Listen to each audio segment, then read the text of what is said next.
Hey everybody, it's Dr. Lanny Roberts from Summit Spine and Wellness, and I'm here with a new friend today. His name's Tita Atte. Tita, thank you so much for joining us today. Thanks for having me, Dr. Lenny. It's a pleasure. And do you mind just sharing a little bit about your background and what got you on here? I know you're in the mental health field, but could you tell our viewers a little bit about your background and how we got on this call? Yeah, certainly. So I I have a background in public health.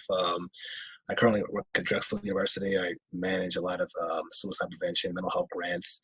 A lot of my work has been in health management and policy in the past, and also running some childhood cancer studies as well in oncology at Children's Hospital of Philadelphia.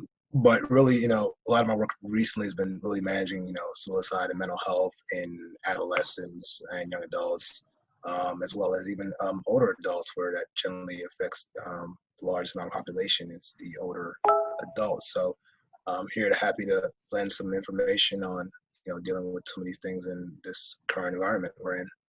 Awesome. It's certainly very stressful times, and really appreciate your time here today to share with our viewers. So obviously mental health has been a huge challenge in society for quite a long time. I think from my perspective, it's something that's fortunately gotten more attention lately, but certainly not enough, anywhere near enough. And it's a huge challenge.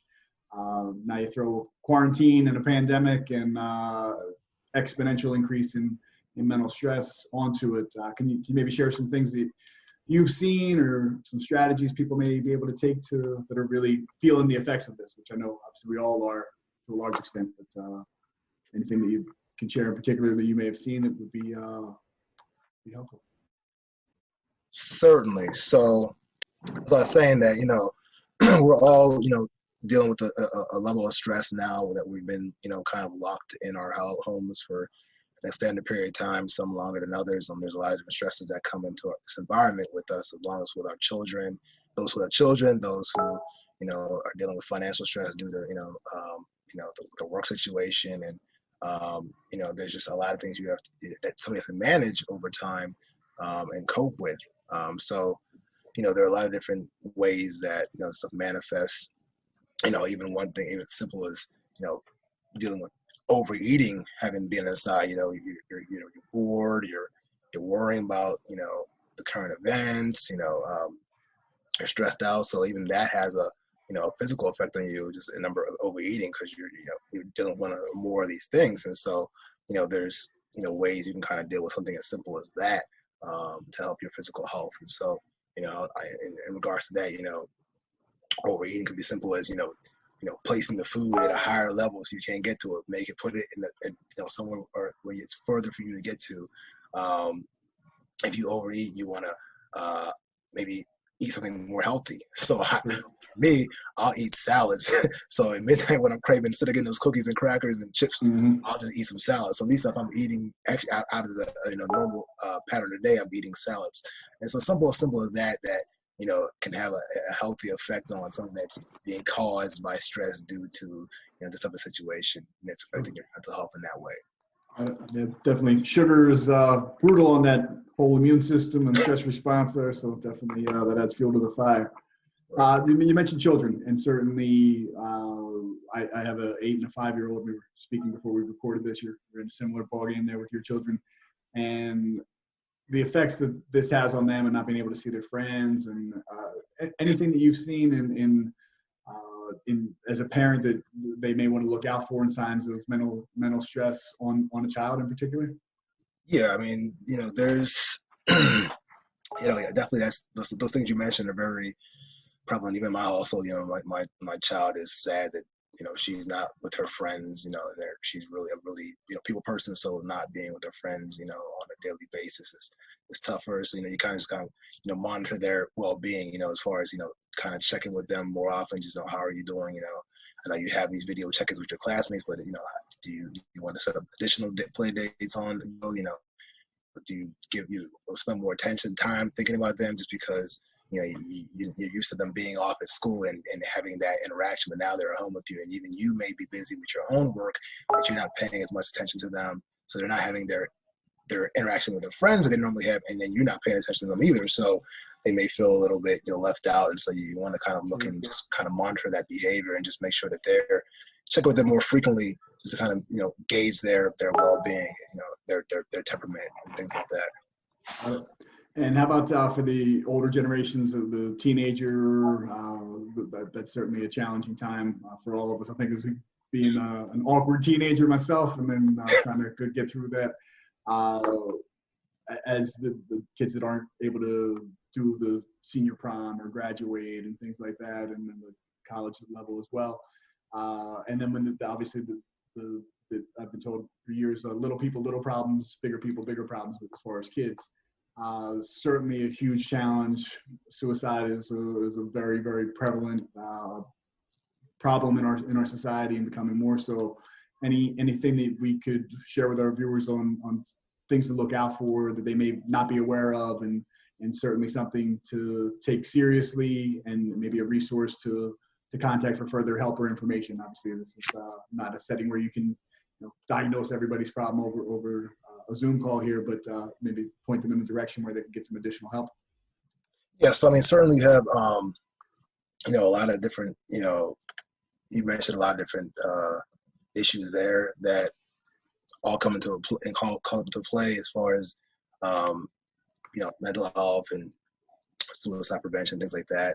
I mean, as far as the young adults, that is a big thing we're thinking about now, as far as like the missed life event, the graduation from high school, graduation from college, the missed prom dates and things like that. And so those all have various levels of impact on a person, depending on the individual's makeup. And so those things you definitely want to, like I said, check in with if it's your child, you want to check in with them. If you're a friend, or a guardian or just a loved one, just check in with them more often, because these things that we didn't have to experience most likely, we now can think about it and see how it would have affected us if we had missed that. And so now they actually don't have that, and they're like, that's something that would have an effect where you would want to just see what impact that's making on them. You want to kind of look at people who become more withdrawn as this quarantine has happened. People that have kind of given like the hopelessness.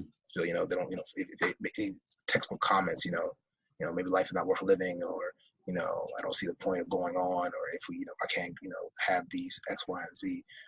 So there's just, things like that where, obviously more obvious statements that are being made, but even the more intricate things that you want to just observations, the more withdrawnness, or they don't seem to be doing like the same things they always liked. If there's something like a drastic change in behavior, they were really outgoing, and now they're all of a sudden you can't get a hold of them too much. They're not responding to your texts or as frequently as they normally do. That's something you want to kind of look at and just make a more concerted effort to reach out to that person.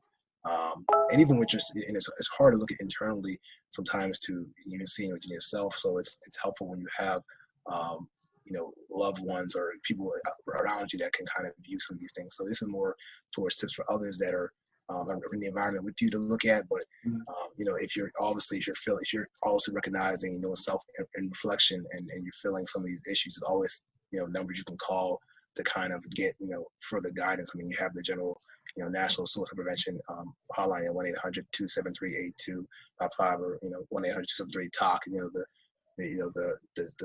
That's made popular by the song. So I mean, that's kind of the most widely known number to call when you're dealing with the most seriousness of it, which is obviously suicide ideation. That it's a number. There's always somebody to help you think about these things and reflect you and refer you to someone even closer to you within the state. So that's a national resource, correct? It's the National Suicide Prevention Lifeline. 1-800-273-8255, or TALK, the last 4 digits. Okay. And in Pennsylvania, they have local suicide hotlines that when you call it a larger number, they'll usually transfer you to a local call center near you. Okay. And I know in Pennsylvania we're making efforts to make sure there's a lot more of those across the state, so that you can get somebody that's close to you that has more insight to the resources around you to refer you to. But that's something that's available, and obviously there's degrees of someone's not feeling themselves, and then the advanced depression, and obviously the staying with, that's something. There's always someone there to talk to on those, and they can help direct you to what they may think is the best next step. Right? Yeah, and I'm thinking of and I always say, so it's one of my lines of what I do with suicide. And so obviously that's the most serious of the mental disorders as far as that I deal with. I mean, obviously depression and anxiety and PTSD are also very serious. But I think about suicide as like the the highest level in my thoughts. So they have that counselors there to talk to you, and they can always put you in good standing with somebody else that's for maybe something lesser than that. But that's definitely a good starting point for anybody to go to. So not to put words in your mouth, but it would be a good first step for someone, not to wait and let me see if I can deal with this on my own. But if they're feeling off and heading in a bad trajectory, that would be something they could call and get a good resource and take an additional step. Yeah, I mean, I would say, it's better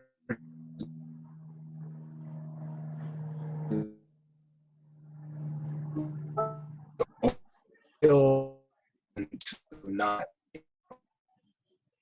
if you have that first step, then put you into the right direction going forward. I'd rather err on the side of caution, I would say. Great. That's what I was trying to say, but wasn't too eloquent. But yeah, definitely better to be safe than sorry and take that step and not wait for things to get worse. Awesome. We'll definitely put that link in there for the hotline and give that number. Anything else that you would say that you've seen, Tita, that for some folks that aren't familiar with mental health, or things that a sign that you've seen that may go undetected by the average person, but that you're like, oh, that's definitely something to keep an eye out for. You mentioned life not worth living, but anything else just to wrap up here to share that I think could be relevant? I mean, there's a lot of different signs that that you could observe, and a lot of times you want to kind of not get blanket statements because how somebody is observing somebody else reacting to the same situation may not be across the board. And so I'll just say that you just want to be cognizant of just things that are outside the normal of that person doing, because everybody has their own baseline. Sure. Somebody might be super vivacious, and then so a small drop in that isn't a big thing. And those, somebody who's very withdrawn, all of a sudden they're super outgoing. That's something that's out of normal for them. So like I said, you kind of monitor somebody's baseline, who's you're close to, and kind of just observe any wide swing changes in either direction, and at least pique your interest to maybe seeing what's behind that. And then that can lead you to other different ways to seeing what the next step would be for that. If it's something that's serious where you might need some intervention, or if it's just something that's, reflective of the, the general surroundings and the times we're in. Got it. Certainly helpful, and unique situations obviously across the board with each individual, but that's definitely helpful advice and things to look out for in the change in an individual. Certainly something that we should all be looking out for and trying to take care of our families, our friends, our neighbors, and keep an eye on each other. So really appreciate your time, Tita. Thanks so much for sharing. We'll put that link and the phone number in there, and appreciate you being a resource for us and putting us in the direction for those people that watch this video. Thank you so much for your time. Thanks for having me anytime. My pleasure. Thank you.